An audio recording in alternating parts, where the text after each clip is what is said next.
Alright, so yesterday I repaired my garage door, and you can see here this is the view from the outside, and it's not too bad. It's a little bit bowed in places, but what I'm going to do today is apply some weather stripping that will hopefully help seal that up. The first thing I need to do is cut the weather stripping to the proper length. It's a little bit long. This is what it looks like here. I got this at Lowe's. They sell it in 9-foot and 7-foot lengths, and it's very inexpensive. Which is good because I don't know how long it'll last, but you can see that it's a little bit long, so I'm going to go ahead and measure this up and cut it to the correct length. Okay, so we just need to cut these to length. I'm just going to use a razor knife. The nice thing about working with plastic is you can use a razor knife. You could use a saw, you know, or a fine tooth saw or something like that, but for this kind of thing I think a razor knife just works fine. And obviously having a sharp blade helps. And you don't have to be super precise with it because you're going to be able to push it up against the edge anyways, but you do want it to be, you know, you want it to be snug, so you don't want to take off too much.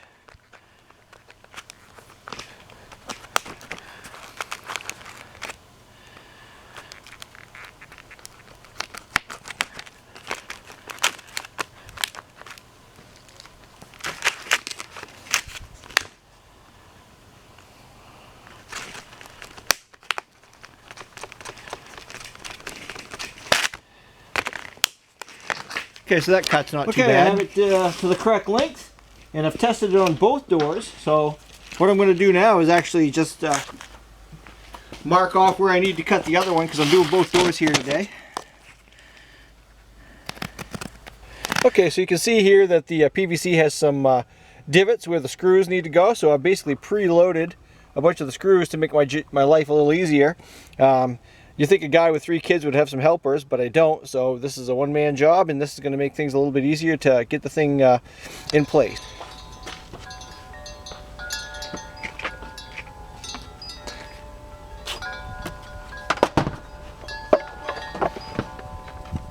And I'm just going to start in the center and get it where I need it to go, and then I'm going to work my way toward the ends. And because it is PVC, you do have a little bit of flexibility, so if you've got some warps and so forth, you can shift it over as needed.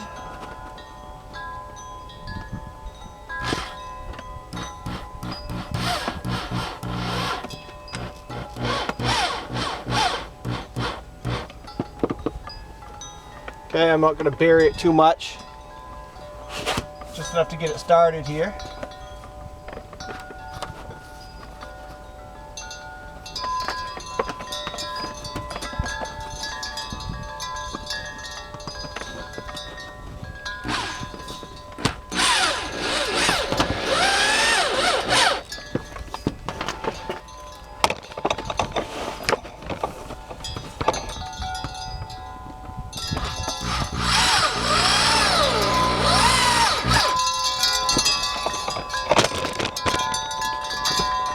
I'm kind of using the sheet metal as a guide.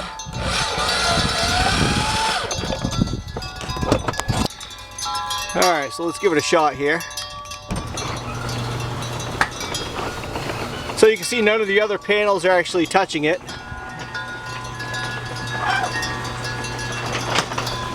Looks pretty good.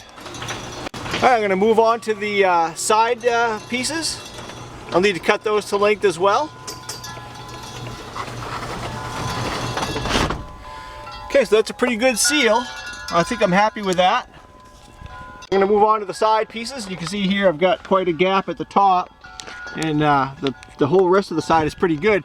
So I may have to cut a notch in the plastic, or I may just try to push it over a little bit so it hits that. So let's get started cutting the length.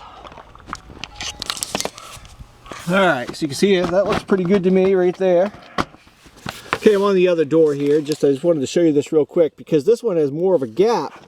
Another nice thing about working with plastic is you can shave down the end if needed, so that you can see that that's going to fit much tighter. And something else you might want to do is actually cut these off at a 45 here, and you can use scissors or your razor knife to cut that. So that's something that, you know, basically you can see that that's pushing out on this lip here, but if you cut that, that's not going to have so much outward pressure. It's not a huge deal. You can see that sealed up nicely, but just to keep a little less pressure, you might want to cut that little tab off there. So it actually looks something like that, and you can see that I don't know if it's really going to make much difference, but that's a nicer look. And again, I'm going to start in the middle. That way, if I need to make adjustments on either the top or the bottom, I can do that pretty easily because it's being plastic. And I'm just using these outdoor wood screws. They take the T20 Torx. I wasn't real keen on them at first, but what I've found is that they're not so apt to rust like a drywall screw would. And what I'm actually going to do is I'm going to use silicone caulking on the outside of this, and I may actually take while I'm doing that, and I'll put caulking over the top of these. I'll sink them in. I've already sunk the top ones in, more so than what I showed on the camera.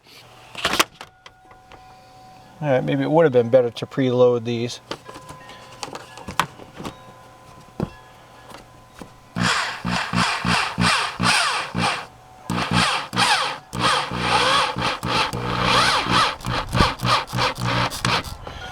So you can see that it sinks in nice. All right, I'm just going to go ahead and get the top and the bottom of this, and I am going to put a screw in every hole, and I went behind and did the same on the top. So I'm going to go ahead and finish up this side. All right, let's give it a shot here. Looks pretty good. I am going to have to do something here. I'm going to replace this bottom weather strip, and when I do that, I'll have to notch out the bottom, I think. But actually it's pretty good because it doesn't really make contact to the door until the door is basically seated.